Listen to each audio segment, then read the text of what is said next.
story of Nehemiah, and we've read of an internal issue that they've had to resolve. Yesterday, the day before, there was external threats. They've had to build the wall with guards in place to protect from enemy attack. It's been full frontal, and now there's another twist in terms of danger. So let's read today's chapter.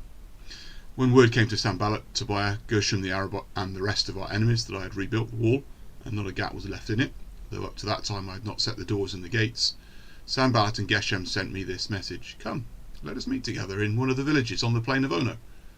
But they were scheming to harm me.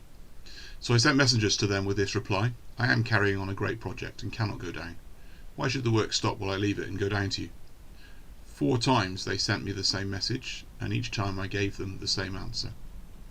Then the 5th time Sanballat sent his assistant to me with the same message, and in his hand was an unsealed letter, in which was written: "It is reported among the nations, and Geshem says it's true, that you and the Jews are plotting to revolt, and therefore you are building the wall. Moreover, according to these reports, you are about to become their king, and have even appointed prophets to make this proclamation about you in Jerusalem: there is a king in Judah. Now this report will get back to the king, so come, let us meet together." I sent him this reply: "Nothing like what you are saying is happening. You're just making it up out of your head."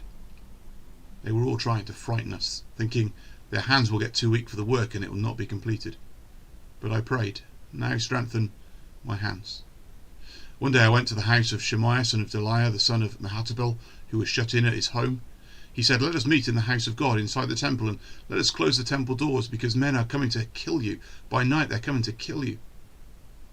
But I said, "Should a man like me run away?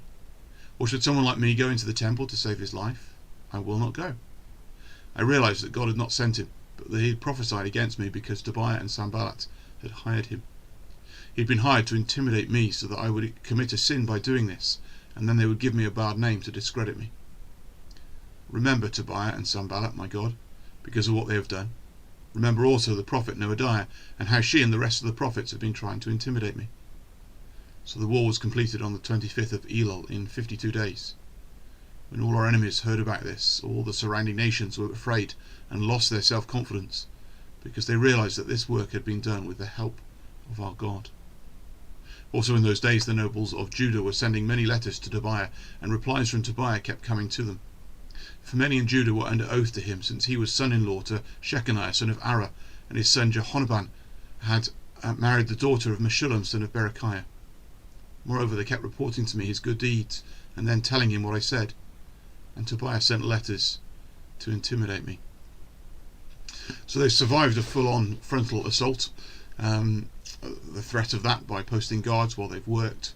Nehemiah survived the internal threat of disunity between the Jews themselves, as some were taking advantage of others.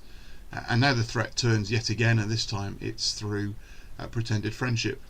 Letters of inviting to negotiations, and then unsealed letters going into the town, i.e. anybody could read them, to spread this rumour that Nehemiah was going to try and become king himself.